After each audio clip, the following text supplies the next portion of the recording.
Hello everyone, my name is Hafiz. Welcome to another episode of Borak CX. So this is episode number 3 that we're going to release. This is a continuation of our previous episode with Michael Bachman, where we explore the potential of AI in Malaysia, especially given our geopolitical situations today, and also pool of talent that we have in Malaysia. It is very, very fascinating. We're going to speak about it later. Today, we take that conversation further from the birth of AI to AI governance. So for the audience out there, I have a question to everyone. You can leave your comments down below later about AI and governance. Are we building fast or are we building right? So that's the questions. Right, so let's meet our guest today. Pial Khadilla, Managing Director for ASEAN at Global Institute for Tomorrow, leading leadership, development, research, and executive level programs.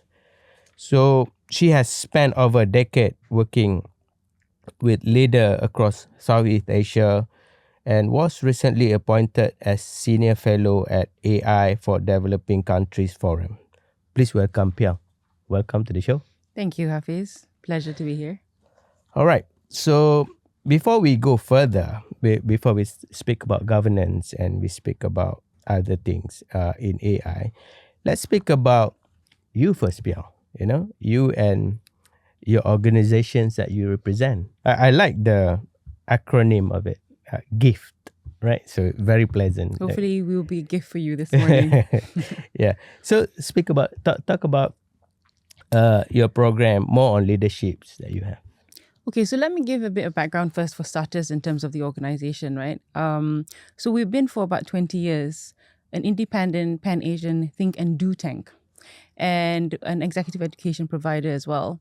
So today, after seeing what we've seen and experienced in the last 20 years, so my time with Gift ASEAN has been over the last 10 years, but the organization has been around and founded by Chandra Nair since 2004. And today we've found ourselves at an intersection of a rebrand, and we are a team of what we like to call ourselves as reinvention advisors. And I'll get into that a little bit more later. So as a independent Pan-Asian think and do tank, a lot of the work that we do actually relates to helping leaders and organizations and governments sort of like try to make sense of the shifting world order that we see today. Right, being able to understand what are the 21st century mega trends, what are the 21st century existential threats that happens in particularly this part of the region and this part of the world, because it's different. Not everything happens concurrently at the same time.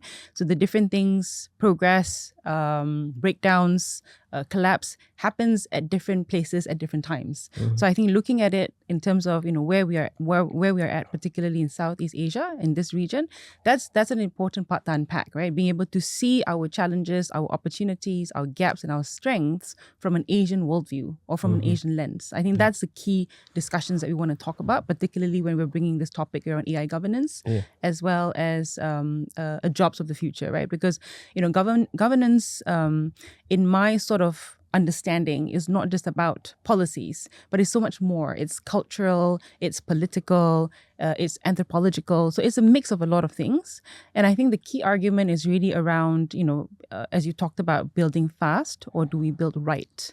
And that is sort of like the key area around morality versus governance, right? So what are our moral values? Being able to really understand what are the things that we need to do without being told, right? Or without having policies and regulations to then restrict or constrain or to tell us how to do and how to behave. Logically and culturally and, understanding what our values, etc., we should know how to think, act, and behave. And therefore, limiting the harms and advocating and encouraging for its benefits. So maybe I'll stop there with a bit of the introduction and then, yeah. Yeah, I think it is very interesting when you emphasize on think and do tank, where many organizations represent themselves as think tank, where they think and with strategies, but in your organizations that you strategize and execute, assume. Right? Yes. And also look at the lens of ASEAN. There's a lot of us looking out, always following either the west or the east, but not really internalized into ASEAN, because we ourselves as ASEAN has a lot of rich cultures, rich talent pool, and rich economy that I think potentially if we harvest it right, Yeah. that's it could be a global leaders as well, Absolutely. right? Yeah. So in the previous episodes that we record a couple of weeks ago, we had an AI expert came to our podcast. A very smart man, the guy with a bow tie, very easy to recognize. He is an innovator in his field. We discussed about AI and the potential of Malaysia to lead the AI landscape in the region. It was very interesting to see his point of view when he told me about where Malaysia can be strategic, where the West meet East. The technology of Amazon meet with Alibaba. So we can be the best of both worlds, and then we can choose which is good for us and actually specialize in that, right?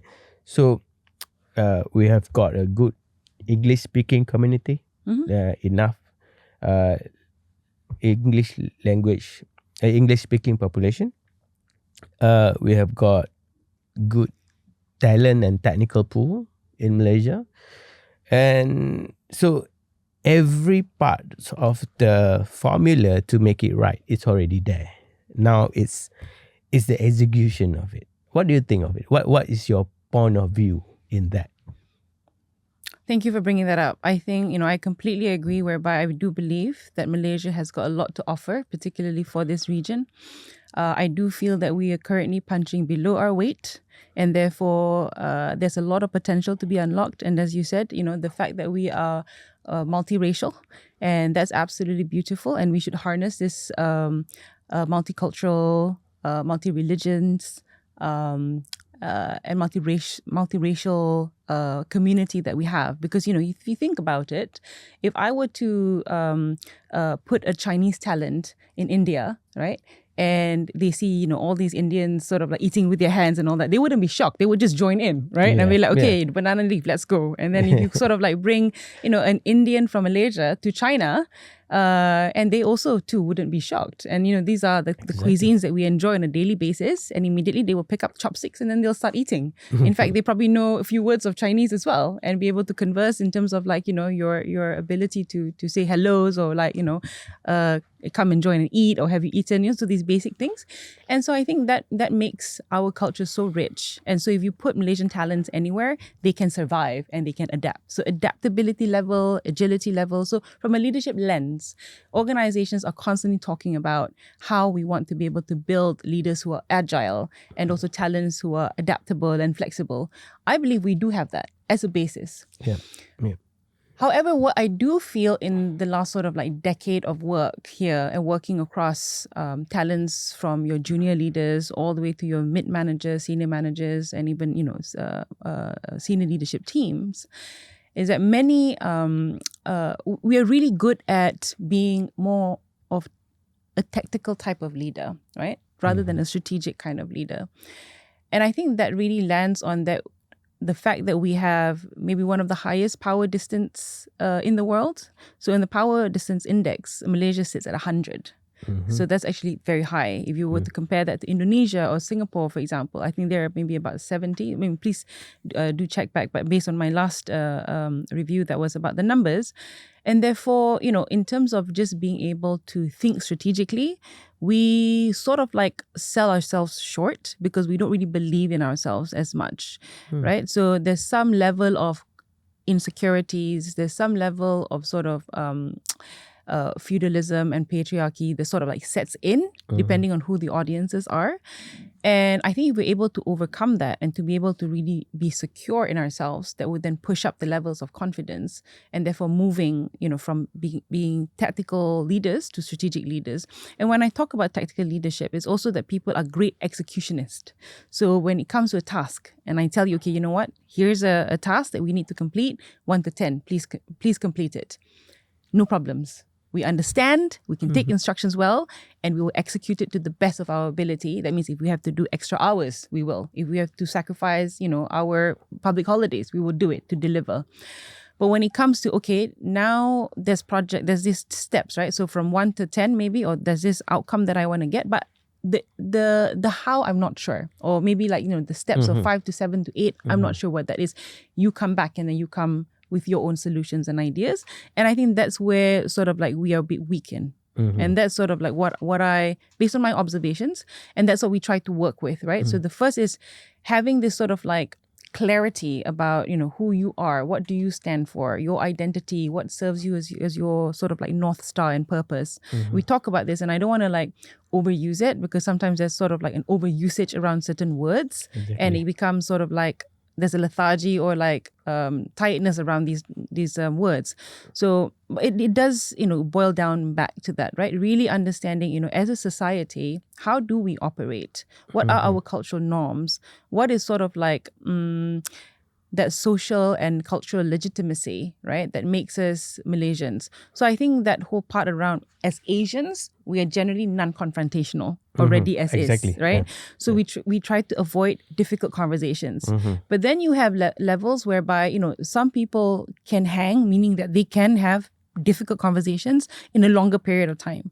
Some people can't, right? 10 minutes, I feel this discomfort, I'm sweating, and I'm just like in my head, all sorts of judgments of myself, my self-belief starts to like drop, and then I just check out. Yeah. Or I change the conversation and I say, oh, this is actually not about the topic anymore, but these are like egos that's kind of like fighting out, or this is politics. So I just decide to check out. So there are many reasons to that we've seen. But the point is that in this era of uncertainty and with AI, and not just AI, but with a lot of other things. I mean, we talk about the need to reshape capitalism as we know it, and understanding that we are now going through a period where the climate crisis is front and center, right? We don't have to prove it to you; you're seeing it on your screens. Yeah. You're living in a world where there's war and conflict, and therefore the algorithms that are fed in our socials basically act to keep us isolated, because the algorithms feed us, and it tries to basically fortify our worldview, and then we can live in this bubble for a very long time. And there are many things also, with regards to when it comes to, for example, mental health issues, right? And then the advice to that is that, oh, okay, you need to relax, and you need to take some time for yourself, and you need to get into wellness. But there's a balance between how do you ensure that you're not completely checked out if you need time to sort of like overcome the overwhelm, but then you go back inner, and then you are able to now get back into sort of like, I wouldn't say the battlefield, right, but the reality of things, where people just can't be disconnected, people cannot be desensitized, and people need to take proactive action to constantly be broken from that bubble, and to be mixing with others to understand what is actually the reality, because our realities are very skewed, as particularly in this world today. Yeah. So if I summarize that, we see like there's enough potential, but there is not enough leadership to actually execute it strategically. Yeah, so we have a leadership crisis globally, right? Even in Europe, in America, as we see it. So we definitely have a leadership crisis. But I think in terms of, our leaders currently that we have, or maybe the talents that we're trying to nurture, we have to first confront this and be able to to understand what are the, cultural values, the social norms, the ways of engaging with one another. What are those that's actually inhibiting us to actually be able to unleash our potential? On top of all of the other things that we've talked about. Very interesting. This could be a topic by itself. We can absolutely actually speak about it. This leadership is actually very fascinating. I like the part that you were saying about the leader where even the leader trying to avoid difficult conversations. You leave people on the blue tick. Yeah. You know, Yeah. you don't want to give the answers that the other party don't want to hear. You just leave it there. You don't give answers. You don't make decision. Yes. That's where it stops, right? So it's very, very interesting to actually speak about it. But maybe we can have you again for another round for Sure. that leadership topic, right? It's Happy very to. interesting. Right, so let's go back to this governance, right? We want to talk about a proper governance in AI, but before we go there, let's speak about governance because governance itself is actually overly used words that everyone is talking about governance and compliance and all that, right? But what does it really mean? What does it really mean for organizations? So in that context, I think governance is really just a set of laws or set of rules, right? That organizations should have in order for them to be able to then minimize harms in particular, but also to incentivize certain behaviors or to incentivize certain outcomes. So governance are typically there to create outcomes, right? Because without them, then typically, these outcomes don't just happen organically. So I think in that way, governance is important. And in fact, governance, as we see it today, is a battle between the West and the East, and I don't want to say that China is sort of like the North Star, because there are many imperfections that also comes with Chinese leadership and China itself.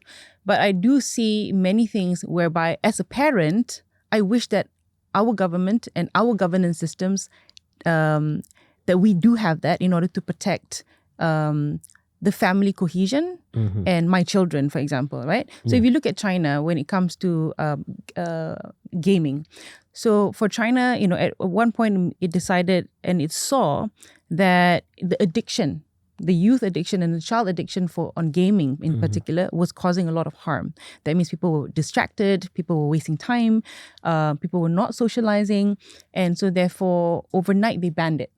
And I think today the number is 2 hours over the weekend or something like that. And as a result, it basically sent the stock prices crashing. And China's response was basically saying that that's not my problem. Find a different business model then that can create better benefits and value add to people rather than creating a negative value add to society, right? And I think that's the key question when it comes to governance. Really being able to adopt systems thinking, right? Being able to see everything and not just, in seeing parts of it. So the sum of everything, it requires actually a lot of people coming together and being able to feed into what, therefore, these governance should look like.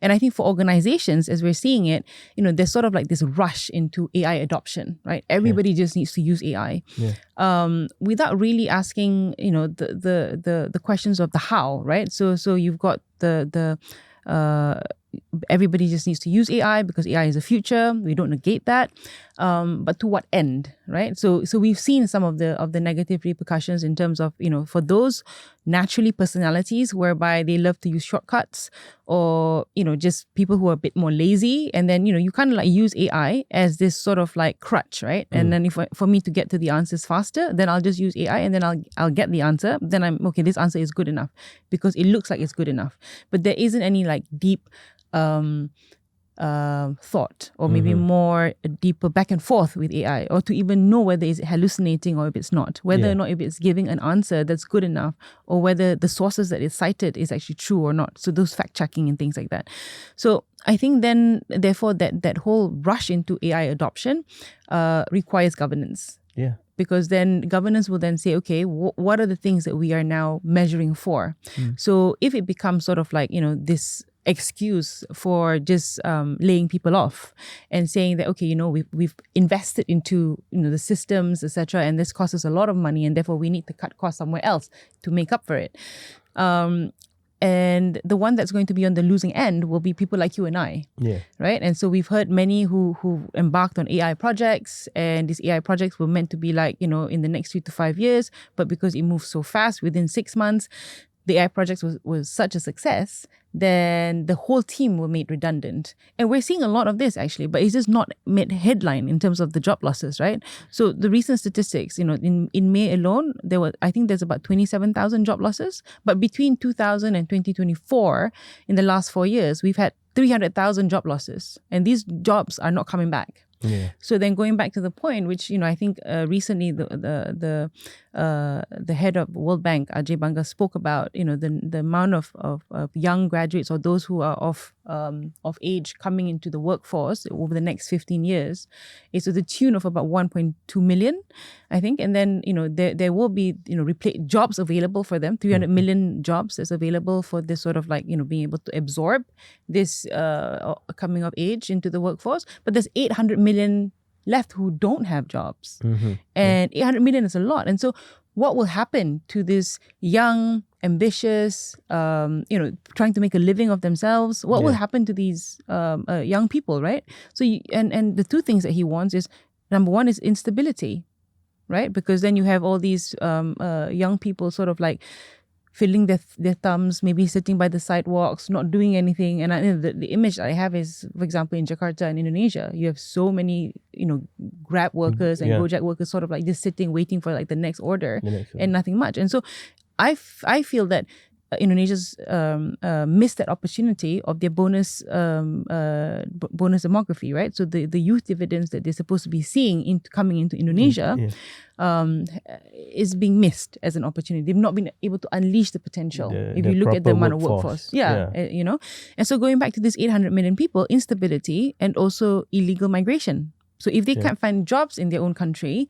then the only rational thing to do is to then move, right? And who will then wanting to be accepting these, young people with open arms, right? And especially today, the conversation is all about migration policies. We the populist leaders are winning on that argument, right? That basically we're going to fight immigration even more, and we're going to have tougher rules and all of this. But actually, we're not talking about immigration as a thing. These are people. These are human beings. And I think these are the things that we've sort of made it such a transactional conversation as well. And then we've forgotten that whole relational part. And so I think, governance is about that as well, that being able to take into account and accountability of where the human judgment in it. So it's actually a set of rules that actually can give a bigger impact when it sets right? So AI is not, it's inevitable. It's coming anyway, right? It's coming. Whether we like it or we don't like it, we use it or we don't use it, it's coming to our shores anyway. I see with my own eyes when people think that used to be need to get done, and it used to be done in weeks. Now it can be done in minutes, in seconds, right? In fact, when we did an event last month with Michael Bachman, the day before we do the podcast, we did this event with I think 50 people on the cruise in Putrajaya Lake. So over lunch, we were talking about building an applications. That normally building an application will take 8 months, 12 months just to from ideations to development to prototyping to go to market to get it released. 8 to 12 months, right? But what we did in that cruise, we built an app in 26 minutes. That's how fast it can build. And a development team that used to have 50, 60 people just to develop this app. Now you don't need that anymore, because there's only one person who know how to put the right prompt into AI, and the AI will build it for you. And it builds you the apps, it builds you the documents, it builds you the data flow. So everything that you need for a usual software development lifecycle or software requirement, it is actually built for you while you're eating lunch. So like you said, what's going to happen to all this workforce. And this workforce, if you're talking about technical developers, software developers, these are not, it used to be a high-paying job, right? Yeah. Similar to marketing job, Mm. right? Where today we see a lot of content is actually created by the AI. The content, images, creative. There's no really people spending time with their creative application like Adobe and all that, creating one images for probably 1-2 days. Now you can have it in second, right? So I think the workforce is changing. For sure. People just need to adapt to it. But how do we adapt carefully? And also the most important, in my point of view, the dangerous part, if the AI like secretly have that biasness towards the way of thinking that somewhat influence our next generations into thinking without the value of human, or without the value of how we connecting with people. There is no more go and ask parents about things. It's all about asking AI. Yeah. I've got my son is 12 years old. I'm forcing him to drink some milk before he sleeps. I saw his chat GPT prompt. He's asking the chat GPT, will the child die by drinking a lot of milk? So he's trying to find a reason not to drink milk. So whatever question that, and then I got to see a lot more, like whatever question that he asked me, he go and recheck himself in ChatGPT whether it's right or wrong, or a different perspective, right? So like in my era, when we go to school, we trust the teacher more than the parents. Teacher is the most trusted individual in the child's world, right? What teacher says, that's about it, right? But today it's changing to what the AI says, right? So in the domains of political influence, in the domains of alliance into your worldview, or building your worldview into certain things, in the domains of religion, it's also there's a lot of domains that it can create hallucinations and biasness when without rechecking and without proper, like you say, governance. And this is, I'm talking about from the individual perspective. But when we talk about organizations, there's a lot more harm that can cause the organization when it will, if it's not done properly, because everyone is racing against building these AI features in their organizations, and the governance somewhat left behind, because the governance always is the unpopular part of the whole execution, because the governance will tell you, the governance will ring fence of what you can and you cannot do. While when you are doing the AI, you want to try a lot more than what you used to do, because it provides you speeds, it provides you ability that you have not used to have before, So these are the things that finding a balance between this, right? So in your view, right? So we speak about this AI for governance for AI.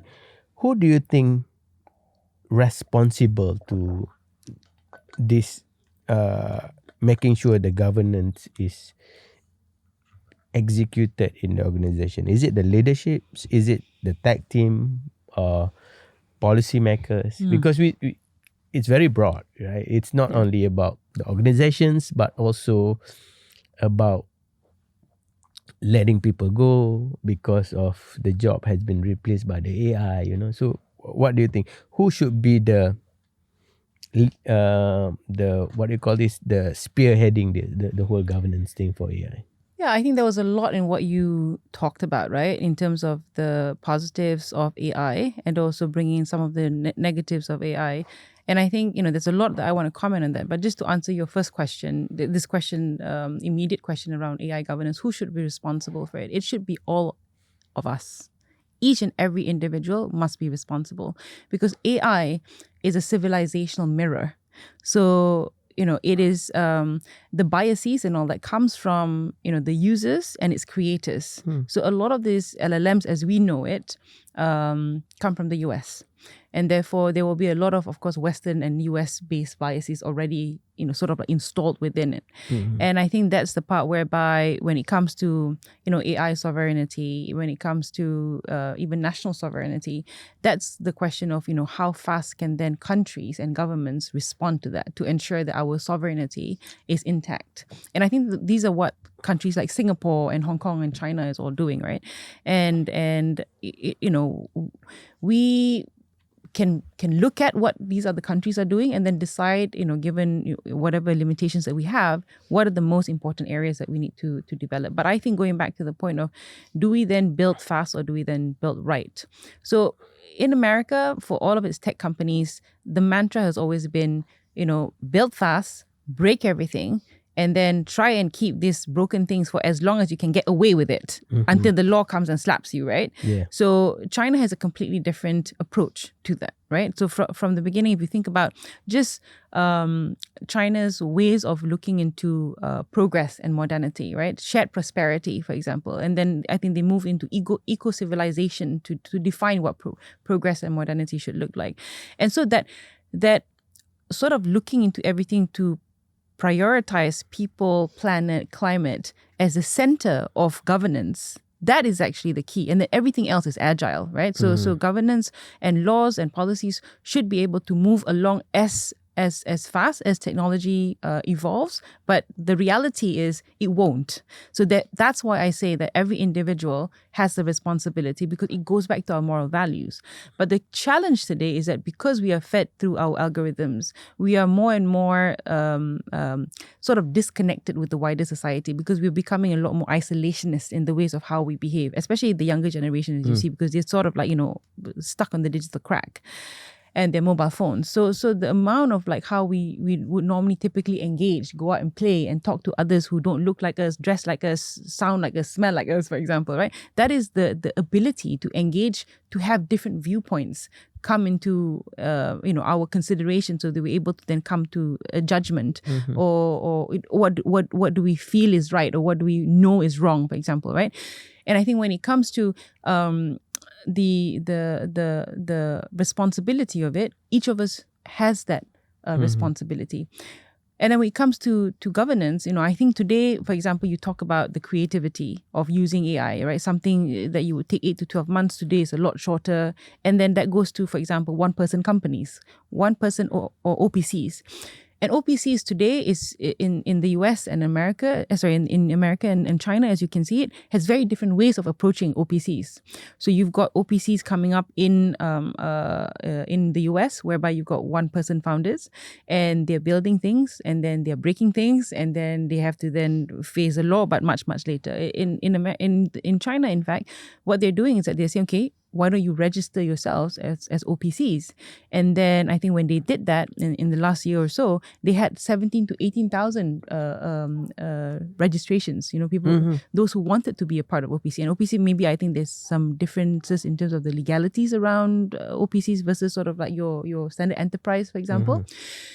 And the ways of how they want to encourage OPCs is actually by giving them a working space and a starting capital for them to kick off, and for example compute power, right? Because all this costs money. Yeah. So they do want to encourage, because they do want to get that speed, but it's controlled.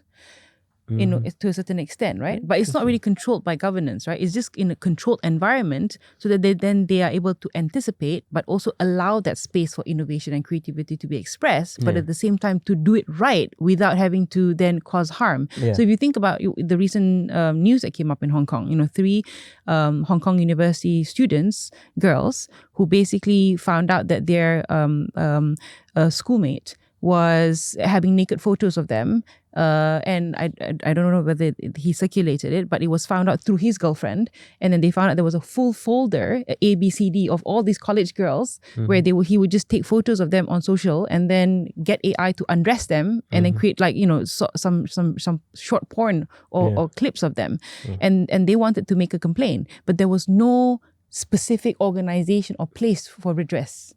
And so that's part also of like, okay, if we want to talk about governance, do we also have a system whereby if there are harms caused and, someone took a photo of me and undressed me and created porn, where do I go today? Yeah. Do I go to the police? Do we go to MCMC? Yeah. Where do I go to? And what will you do? Yeah. To the perpetrator? What is the fine? What is the repercussions? What are the consequences? Right? So that's not clear. It's already distributed. Exactly, right? And so that's a trauma on me and for these girls. Yeah. So what happens then? So then it goes back to, if this young boy, had morally grounded values, knowing that this is not the right thing to do, then something could have changed. Something could have done differently, right? So I think that's why it goes back to raising a child takes a village. So on top of having to then look into our own moral grounding, we also have to then participate with others and to help others to also talk about what is right and what is wrong, because certain things can be very gray. Yeah. Especially when it comes to like scams and corruptions and things which are just not black and white. Yeah. But having that conversation with another, then it gives you a perspective, actually that is wrong. But then because of what I get on my feed, it seems and it feels that it's right. That is right, yeah. So that's the part that, we cannot replace that human sense-making and judgment with talking to another, with just talking to AI. And as parents, as you're seeing this unfolding with your child, because I have, kids as well, same thing, right? And, getting them to continuously interact, pushing them and forcing them and creating spaces for them to have these interactions with their friends and even with adults and others, to get them to be able to speak. That's what we can do. It's as if like sampai mulut pun, you just have to do it. You get what I mean? You're right, yeah. And it's a never-ending sort of responsibility on us as parents but we shouldn't push in the ways of how the old school ways of doing it. Then kids will think, parents are nagging, and then I tend to then be even more closed up. So how do we then invite them into spaces whereby we become friends with them and to be able to get them to understand? And I think that's the best way right now that we can do while laws and governance is catching up. Yeah. Right leadership start from home. Yeah. Right? Absolutely. So, but it's not just from home, right? So there's also this part whereby people think, if your child grows up to be bad, it's a reflection of the parents. That's not true in today's age. Yes. Because if you look at, for example, China, as I said earlier, right, when they made this whole policy around you can only play games for 2 hours in a week during the weekends. And another one that they did was actually, tuition. In Malaysia also we have, very kiasu parents and all that, right? So right after school, we send them to extracurricular activities, we send them to tuition and this, all these other classes. And in China, they saw that as actually being very damaging for both parents and child. It was very stressful for the children. Suicide rates are on the rise. And then because of this whole competition, right? Intense competition, 1.4 billion people. And then you have the parents who have to work day in and day out because just to make money to pay for that extra tuition. So it's also then creating harm to the family cohesion because parents are not able to spend time because they have to go work. Yeah. So by the time they come back, the kids are already asleep and things like that. So then why would you want to be in this cycle? So the point is then they said, okay, we don't see tuition and extracurricular to be value adding. So we're going to now cancel the entire industry overnight. I mean, that's the kind of power and might that they have. Yeah. So sometimes I wished that we had a government who can say, stop playing games because it is a battle. Right? When you ask your child and you tend to take away the phone, they show a tantrum because they're also humans. And when they show a tantrum, it's not like, today mommy says, take away your phone. They're like, sure, mom, take my phone, no problem. And then, everything is... No, it's not like that. They will retaliate, they will rebel, they will shut their rooms, they will sit in the room for like few hours, they don't want to talk to you. Yeah. This is very difficult for parents. Yeah. And we don't want to have that kind of relationship with our children, right? And every day my conversation is, stop being on your phone, stop being on your phone. So it can't just be on the parents. From parents, right? And then because the whole community is like that. So if they are not on the phone, they're not talking to their friends, they are left behind at school. That's what they feel. And right? But they're talking through games. And you don't know who they interact with. Yeah, you're right.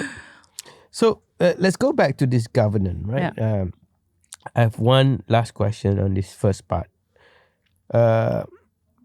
does governance slows down the innovation, you think? Does it inhibit innovation? Is that what you mean? Does governance inhibit or limit Yeah, innovation, limit right? innovations, yeah.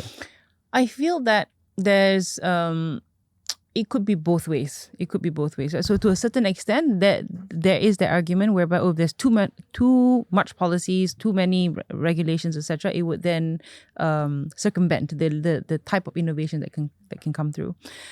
But actually, as we've seen today,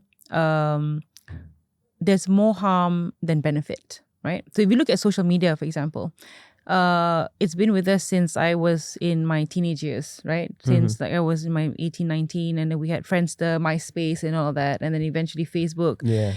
And we know the harms. And, over the last decade or so, we've been seeing, like, these likes things, how it actually influences the children's mindset of wanting to be liked, and how this like can actually affect their mental health issues to the point that they can become suicidal. And we know the numbers and the statistics. So today you see countries starting to ban social media up to the age of 16. 16, yeah. But it took us like almost 20 years to do that? So this is, governance can't catch up, right? So it's an afterthought. Yeah. So actually, if you want to talk about innovation, what is it that you want to innovate that you can't already start to anticipate and think about this? And that's why regulations and policies need to be more agile, right? So where it comes to, okay, this no longer applies, then we should be able to then very quickly update it or remove it and introduce new policies. But, even at the policy making level, we don't have robust teams being able to do this. So then that's talent, that's leadership, that's serious people looking into this thing, right? Not just somebody who got voted, for example, to think about policy, or to get just a bunch of consultants to come in and do the work. No, it has to be from top down, but also bottom up, particularly bottom up. Those ones who are sitting in a PPR flat, whereby the child's aspiration is to get a motorbike to drive Grab, and then on the other times that the free time that they have, you don't know what kind of social activities that they get involved in when they look into the screen, and then they are doing things that we all don't want them to be doing. So then these are the things whereby, okay, at that level, what would then therefore governance and the right policy look like to incentivize different kinds of behaviors and to help out parents? So I think it shouldn't hinder the growth or the innovation, but it should catch up with the innovation, because like you said, social media has been for the past 20 years, but we were just doing the policies now, doing the governance now, just to ban people from the 16 and below to use it. And then I'm sure there's a new innovation like this AI. How do we catch up with that, and then making sure that we are able to come up with a proper governance faster? Because now we're talking about AI on the normal computing, at the end of this decade, when quantum computing is out, commercially available, and then it's going to be, again, different things. And then how do we catch up with governance with that, So I think the right word is not, or the right mindset is not, governance is not blocking it, but governance need to speed up faster. In terms of catching up with this innovation, because they're just going forward. That's right. This innovation, right? right? And policies are innovation in and of itself. Yeah. Right. So what are the kinds of innovative policies? Because if you think about AI, I would want to put lots of guardrails when it comes to defense and military usage of AI. Yeah. But when it comes to, for example, education, healthcare, and solving waste issues and, energy security, I want to use a lot of AI there, for example. And how do I ensure that there's an innovation that constantly happens? So even like with different sectors and different industry, you can't have a blanket policy around there. Then there are areas whereby, it thinks about all these things that we talked about. Exactly. Yeah. So we go to the next part of the conversations. We'll speak about future of workforce today, right? So AI is not just a tech shift today, right? It's going to reshape the workforce. I've told earlier, as we spoke about, things are much faster today in creative, in develop application, in anything, copywriting. You can do a lot of things with AI, right? So what do you think? How real is the risk of this for graduates, of not keeping up with AI? I wouldn't say that the risk of not keeping up with with AI, but I would say that the risks of job losses due to AI is very real, right? So that we will be seeing an era where people will be losing more jobs, and more jobs which are existing will be lost forever. And the issues around whether or not there will be jobs waiting for those who are either coming into the workforce, those who decided to take sabbatical, or those who just made redundant and now they want to enter back to the workforce, right? So it's very real, and whether or not we are prepared for it, we're not. And the reality is then therefore what are the options, right? Particularly for livelihoods. That means if we're not able to find jobs, where would then our salaries come from, right? To basically help us with our basic commitments.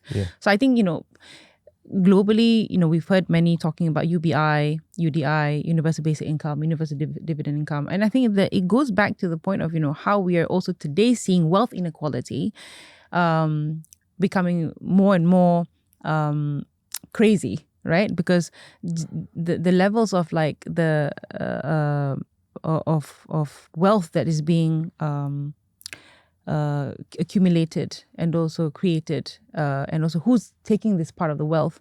Elon Musk, for example, he's set to become the first trillionaire in the world.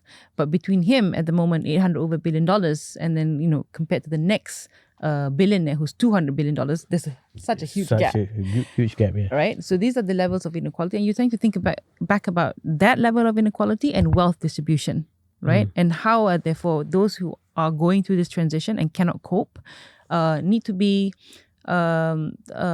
compensated. So for example, we are buying into technologies from the US. We are buying into, these LLMs. We're buying into the AI technologies and all of that. So they are making the money freely on our data, right? And we don't get paid. In fact, we have to pay them To for the use it, data that's being used. That we fed them the data too. Exactly. So this is not just happening in Malaysia or in Southeast Asia. It's happening in Africa. It's happening everywhere in the world. And so they mine and they get, and then it helps with the machine learning. But then eventually we pay for that service, and nothing of that flows back to this way. So in a way, then that's the bigger question of, okay, how will then therefore wealth need to be distributed? What will that system in the future look like? What will government sort of like put on the table and say, this is what we are demanding in order for us to then buy your product? We expect something in return, in the ways of this will now go back to perhaps, into our social spending budget in terms of infrastructure, healthcare, education. So that then there needs to be a recalibration of what that looks like. I don't have the answers now, but I do definitely feel that, with everything that's going on, there will be a big reset. There will be, maybe even potentially large protests happening around the world, because it's becoming so much more insurmountable or unbearable for the different classes, right? And between the haves and have-nots, between wage workers, wage laborers, and owners of capital and owners of production. And I think that's sort of like the next phase of what we want to look at.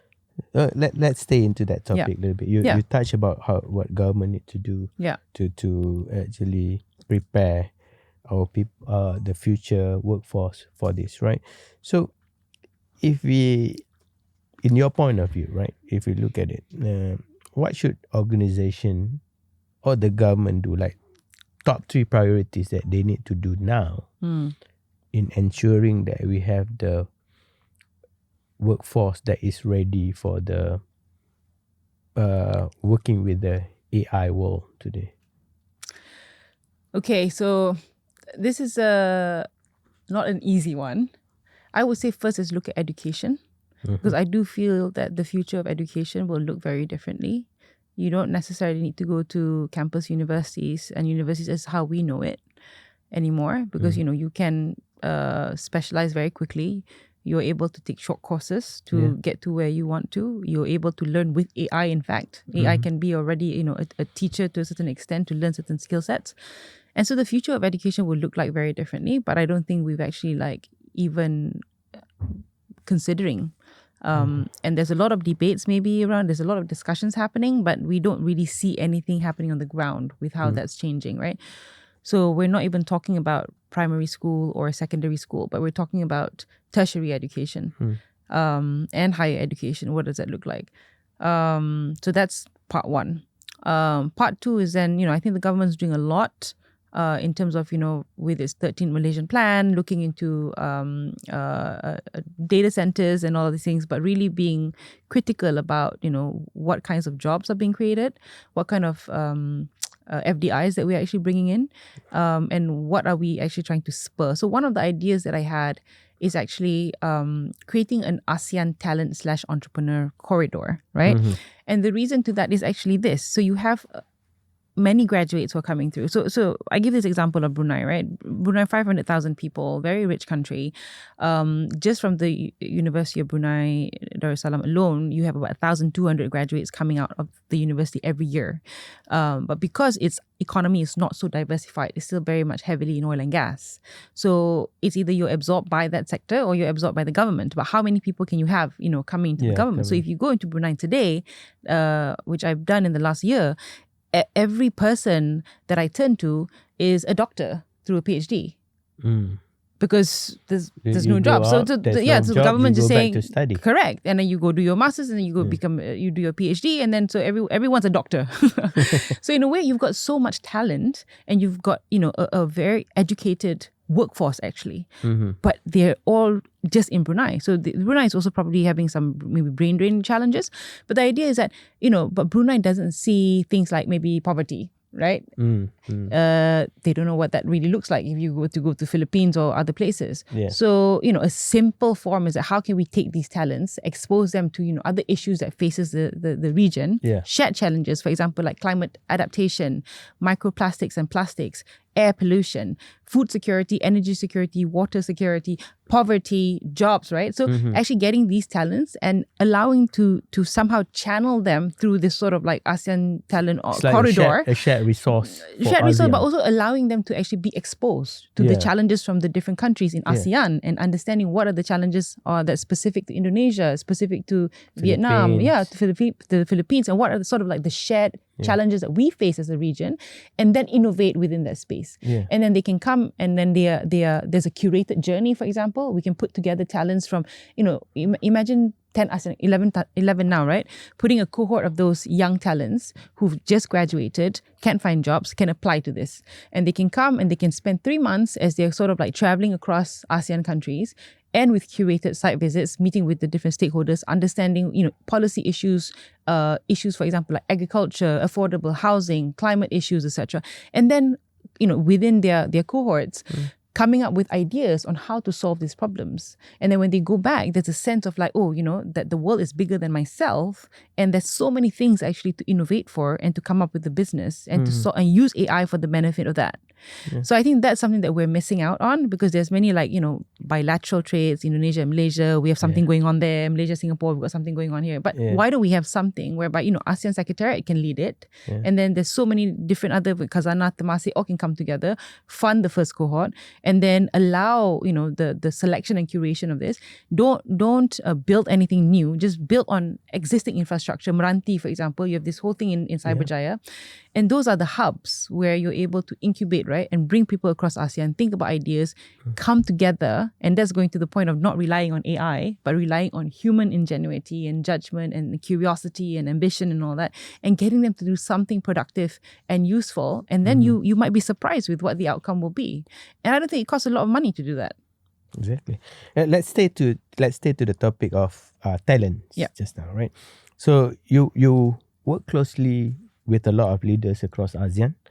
How do you see women stepping up into AI and digital leadership roles? And also, sequential to that question is, if there is anything need to be changed, what need to be changed to see more Malaysian women leading in this space?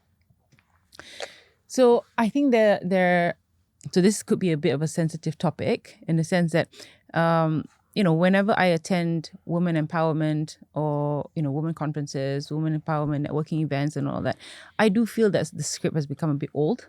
and we need to have a refresh. We need to have something that we all look forward to. We want to be able to now think of women as stewards, right? Stewards of the nation, stewards of natural resources, stewards of family units. And I think that's the part whereby if we're able to sort of like maybe elevate the conversation a little bit, because we must also acknowledge that a lot of the discrimination or inequality that we're seeing faced between female and male, today male are facing same problems.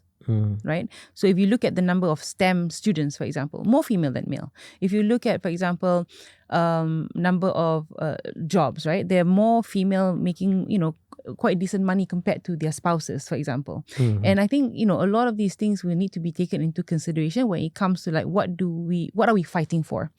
So the things that we're fighting for example, in this case, how are we able to create and to help build that village of moral responsibility or moral values? That's part of like where we can do, and not just, confined within the constraints of the family unit. Yeah. But as we're having conversations, these conversations need to bring in sort of like what's happening at the global level and how do we take our conversation so it becomes a lot more productive rather than, destructive. So I think these are the things whereby we want to create more inspirational conversations, and women can lead because women are great at talking compared to men.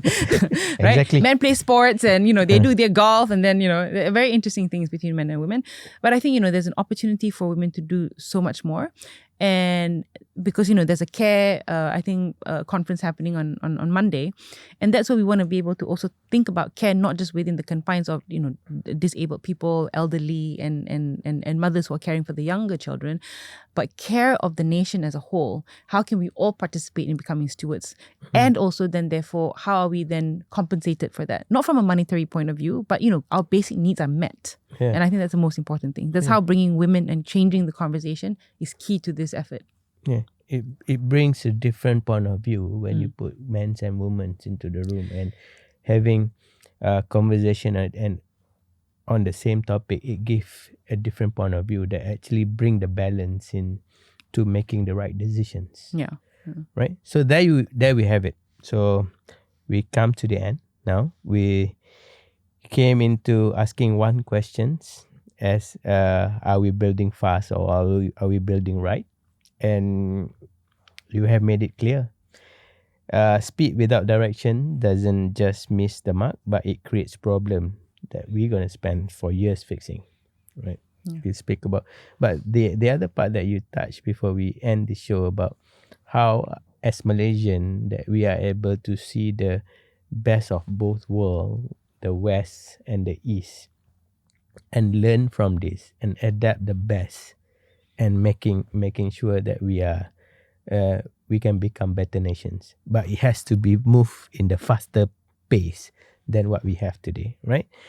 So what stayed with me today, Pial, is the conversation about AI isn't technical. It is not about technical problem. It's leaderships. It's start from the people in the room, who they are, what they value, and whether they're willing to be accountable for decision they make or not, right? We as a Malaysian, we have a real windows right now to actually harness the right potential, but this potential will only progress when the right people step up, right? With the right value, the right skills, and the right courage to build the responsible environments for Malaysia, right?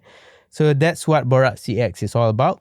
An honest conversation that matters, So there's a lot more that I wanted to speak about. There's a lot of interesting topic that you touched during our conversation that we can actually unpack. It's like this is a sneak peek of a longer conversations. What I love about this episode that we do not stay only on technical. We don't stay only on the AI perspective, but we go deeper into humans. We go deeper into how do we bring back values a part of the technologies. You bring me to that conversation. You bring me to that attention where every day we'll speak about innovation. We speak about AI. We speak about technology, but we tend to forget the human side of it. that is equally importance of all these innovations in the world. Right. Thank you very much for watching episode 3. If this got you thinking, share this with someone who you think need to hear it, and then follow us on our social media. I'm sure it's right down below of this podcast, and stay tuned for the next episode. Thank you very much.